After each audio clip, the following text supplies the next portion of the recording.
welcome to the second episode of Transit Trends. I'm Eric Eidlin. And I'm Jeff Wood. And we are still in California, still in San Francisco, still hanging out in Jeff's living room. May not leave. It's so nice. I feel like if it's my second trip to San Francisco, but I've only barely scratched the surface of all there is to see and do here. Yeah, I think so. I think you guys have a lot more to see and do, but there's only so much time in the day. We'll be back though. We will definitely be back. Any excuse to come back. So while we were in town, it was hard to miss the Transbay Terminal project. It's this massive undertaking, a huge project under construction right now. They're calling it the Grand Central Station of the West.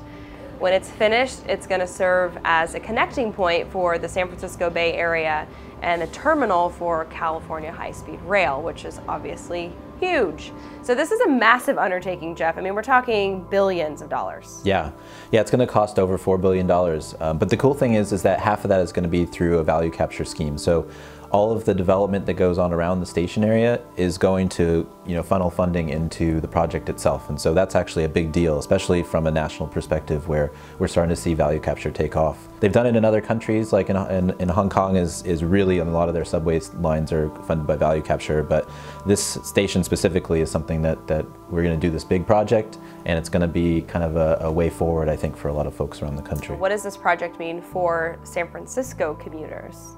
So it's going to be the hub of the Bay Area as a whole. I mean, you're going to be able to get to the Transbay Terminal from most places in the Bay Area with a bus or a train. Caltrain's going to go in there. The bus systems from AC Transit, from Samtrans, from other transit districts are going to be able to go in there from the smaller districts. We have 29 transit systems, so you're going to have a lot of access to San Francisco because it is the job center of the region.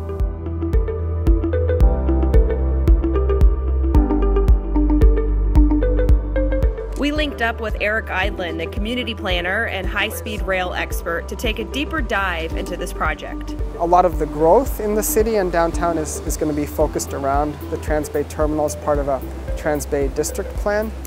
And what's pretty impressive there, with our sky-high real estate prices, is that a third of the units that are going to be created there are affordable. So that's pretty great. Although the California high-speed rail project has faced financial and land acquisition challenges, construction is moving forward, and Eidlin says it's worth it when well executed. I think we need to be thinking about high-speed rail as a backbone of a more sustainable statewide transportation system. So, it costs a lot of money to build the infrastructure, but once it's built, you're sort of like creating this axis where there's more frictionless mobility. It's easier to, get people back and forth along that line. But so in order for that to be as much of an advantage for the state as we want it to be, we need to focus on the development around the stations and making it easy for people to get to stations. Eidlin says if the stopping and starting point for high-speed rail doesn't go right into the downtown core of a city, it won't work as it should. High-speed rail is very expensive. You are building it along a specific corridor, you're reinforcing, the stations, you're attracting economic development to the stations along that corridor. And it's not worth it everywhere. High-speed rail is not worth it everywhere, okay? So if you don't have a very economically productive and dense corridor, it might not be worth it.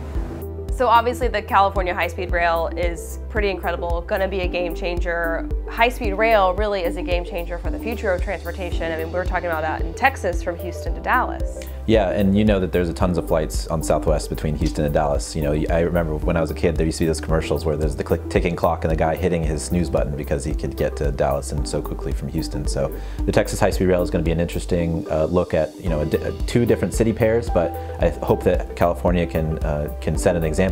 If not, Texas will set an example first.